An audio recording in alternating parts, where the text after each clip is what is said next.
Good morning, everybody.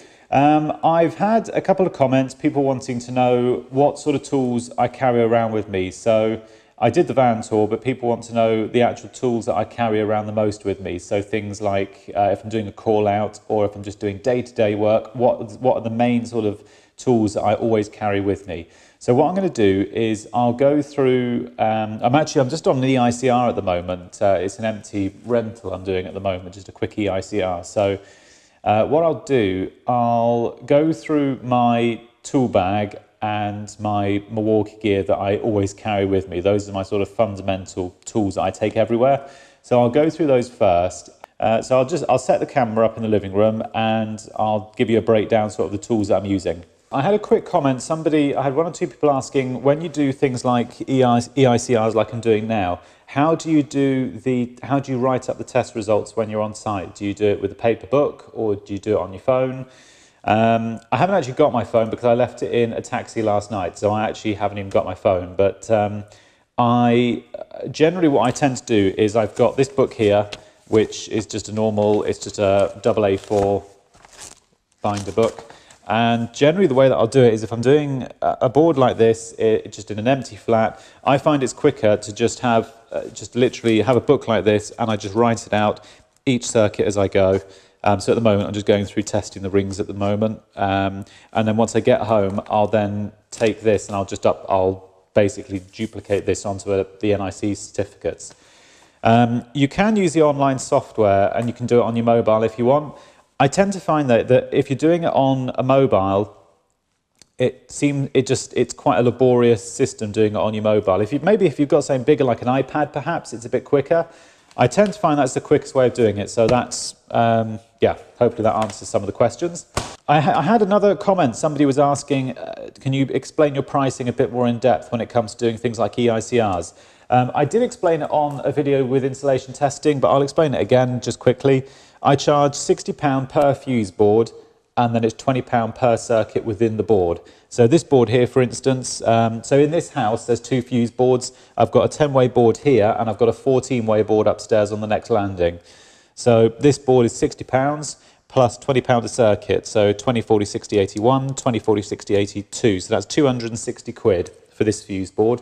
And then there's a 14-way board just up on the next landing. So it's the same thing upstairs. The board is the same thing again. £60 for that fuse board and then £20 a circuit. And then whatever the bill is, the bill is. I tend to find that's the fairest way to charge work. And I just keep that just consistent across the board. Just it's £20 a circuit for as many circuits as there is.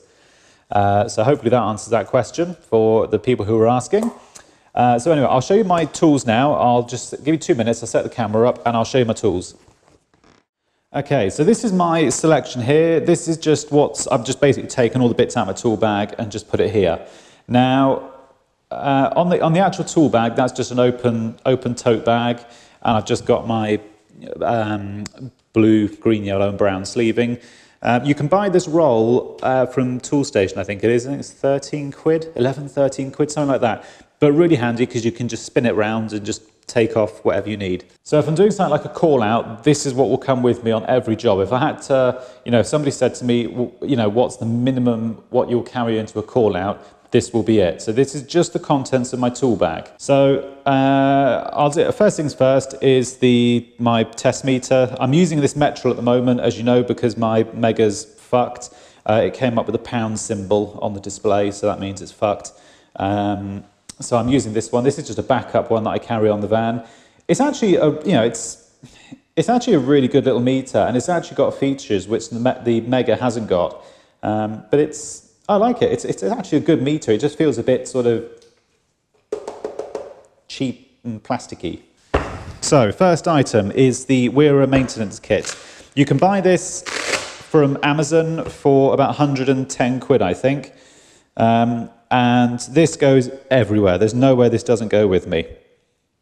So the first thing you've got is the handle for your screwdriver bits, which are here. One of the things I really liked about this kit is that it comes with, you've got the flat bladed bits, and then you've got obviously your posi bits as well. But one of the other ones that you've also got is the Torx bits, and they are incredibly handy. You'll find a lot a lot of appliances now, things like washing machines, tumble dryers, a lot of them will use Torx bits now. And there's also some earth clamps are starting to do away with the traditional flat-headed bits, and they're now moving over to Torx bits. I've seen that on more than one brand of earth clamp now, so they're very handy to have. And then you've got the small nut drivers from 5.5 up to 13. Again, they're really good if you're doing up earth clamps and stuff. Hex bits, ratchets, 13 and 10 mil spanner. So this is a brilliant bit of kit, and this goes everywhere with me. So that's the Weir maintenance kit. And it's got a Velcro backing on the other side, so you can just Velcro it to the back of your van when you're finished with it. But that's about 110 quid, somewhere around there, I think. Well worth the investment. So moving on, I've got a pair of Electricians scissors. They're invaluable. Once you've had a pair, you wouldn't be without them. When I first looked at them, I thought, why would an electrician want a pair of scissors? But you do actually really find a use for them. They're incredibly versatile. They're also fucking sharp. So you've got to really watch your fingers when you use them. But they're brilliant for just if you're cutting earth sleeving, data cables. They're brilliant for that sort of stuff. 2 sets of pliers. I've got a thick-headed set and a thin-head set. I don't actually use pliers that often. You use them most for if you're pulling wires out at the end of conduits and something. The snips, that's your staple tool. If you're an electrician, that is your staple. That's your staple piece of equipment. Now, this set, obviously, as you can see, it's seen some action. That's been around the block a few times, and it's been hit by the block as well. That's seen a lot of action. But they are a very good tool. I've actually got a new set which I've been sent to do a review on. So these are going to be going in the bin soon because they've seen their lifespan more than once. You do not hand out your wire cutters to anybody. There is no exception to that rule. That's sort of an electrician's rule. You just don't hand out your cutters to anyone. They are they go everywhere with you. Armour cable cutter for cutting the external steel cores on armour cable. This one's a CK armour slice, very good bit of kit. Again, that always stays in the bag. Insulated hex keys, very good tools to have. They are, again, personally I would say don't get the non-insulated ones, spend a little bit extra and get the insulated ones like this. The reason for that is because a lot of the meter Henley blocks and stuff, a lot of Henley blocks for meter tails and stuff, do use hex keys now rather than the traditional flat-headed ones, rather than the flat-headed driver screws. So even if the power's off, it gives you that bit of peace of mind and a bit of confidence to keep working. So they're a well worth investment. Moving on is the Fluke clamp meter. I've actually just upgraded. I've got a Milwaukee clamp meter now, so this one I'll be keeping as a backup one. But a brilliant bit of kit, always have a clamp meter on you. My file for doing steel trunking and stuff, filing up the ends of trunking or holes in fuse boards and stuff. Pad saw, I'm actually due to get a new one because this one's pretty ronnied actually, that's really seen some action. But pad saw for cutting plasterboard, dry lining and stuff. Now, a pair of nut fuckers. They are guaranteed to round off that nut at 4 o'clock on a Friday and leave you stranded. Guarantee it every time, so always carry a pair of those. On a serious note, I always had 2. They're very good if you're undoing things like if you've got core bits and you want to undo the shaft from the actual the core bit itself. You can use spanners or just use those. I always keep a pair of them because for things like that you need 2, so very handy to have. A little pair of thin pointy nose pliers. Invaluable bit of kit if you're just trying to, if you want to pull a piece of cable out the end of a conduit and it's just that little inch short and you can't quite reach it with a pair of stubby pliers, they'll always get the job done. Also very good for working in the backs of light switches and stuff. Again, get an insulated set. Pair of meter tail cutters. These ones also have seen a bit of action. The jaws don't close up very well anymore. They're a bit fucked, but they get the job done.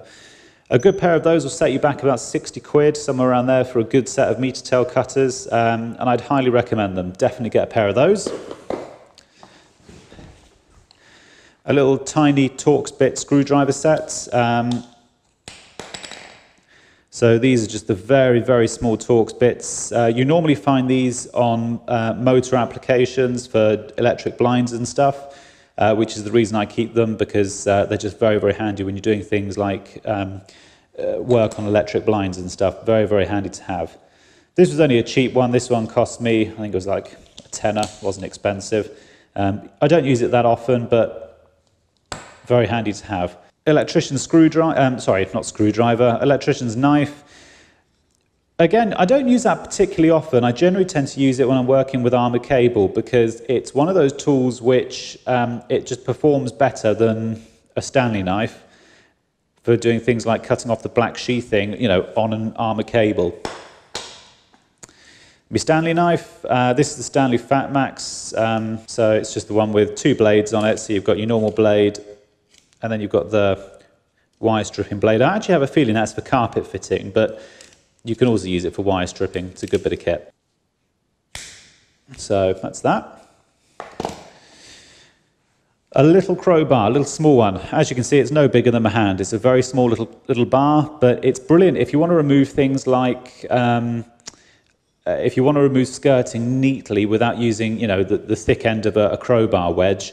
This is a perfect tool for the job. So if you want to remove skirting or something where you want to try and do it neatly, well worth the investment. Moving on, check plug, always carry one of those.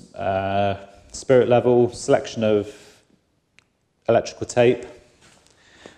So that's the general tools that I carry in my bag all the time. All of that will go in the bag, and that will come with me everywhere I go. So moving on to my Milwaukee gear, you always see me carry this bag around. That always, you see it in videos, it comes in and out of the van all the time. And this is my 12-volt Milwaukee equipment that I use. Now, I'll start over here. So my impact gun, that is a staple, you know, that's your staple bread and butter tool. Every electrician has one, and you always use them. Get one with you can buy the extra long shafts for your posi bits. I always keep, when I'm using my impact gun, I always keep the extended driver on, because you can get into places a lot further than using the standard driver pieces that come with these tools. So your 12-volt impact, brilliant bit of kit. Torch, always need one. Bluetooth speaker, and it's also doubles up as a charging port. For anybody who's got an iPhone, you'll always know that it has to be plugged in permanently, so much so that it ends up basically being a landline telephone, so you always need to keep it charged. My reciprocating saw, my little 12-volt one, that tool, I genuinely would be lost without that. You can use it for cutting armoured, you can use it for just cutting anything. It's a fantastic tool. I genuinely, if there was one tool that really I use all the time, this would be second in line to the impact. So a well worth investment. You can buy, I think this one's about 160, somewhere around there. Brilliant bit of kit. 3/8 impact gun, so just 3/8 head on it, just a little 12-volt impact gun, handy bit of kit. Your drill driver, that's your trusty staple workhorse, that is. This one's really seen some action, but it's still holding up really well. It's done a really good job. I tend not to use, I've got the 18 volts gear in the van. You see I've got an 18-volt impact and drill driver as well. But I tend to use this one because it just, for an electrician, it does everything it needs. The only time I ever use the 18-volt equipment is if I'm drilling holes through joists. That's basically it. 12-volt SDS. It's not really very common that you see a 12-volt SDS, but Milwaukee made this one, and it really is, again, it's another staple tool that I use every day.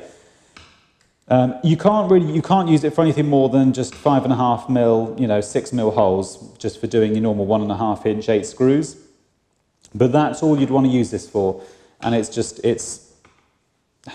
an invaluable tool. And then I've got my Milwaukee spade bits, the HSS bits, and just your various selection of Torx bits, you know, nut drivers, you know, so on and so forth. So that all sits in that bag, and that all goes together with this equipment here that goes in that bag. And I take all of this with me everywhere. I hope that's been a little bit useful, you know, for people who want to know the sort of the minimum spec of equipment that I carry around all the time. I will do one of all the other tools in my van, but you're going to have to wait a little bit for that. That's going to take me a little bit of time to figure out how to do that video.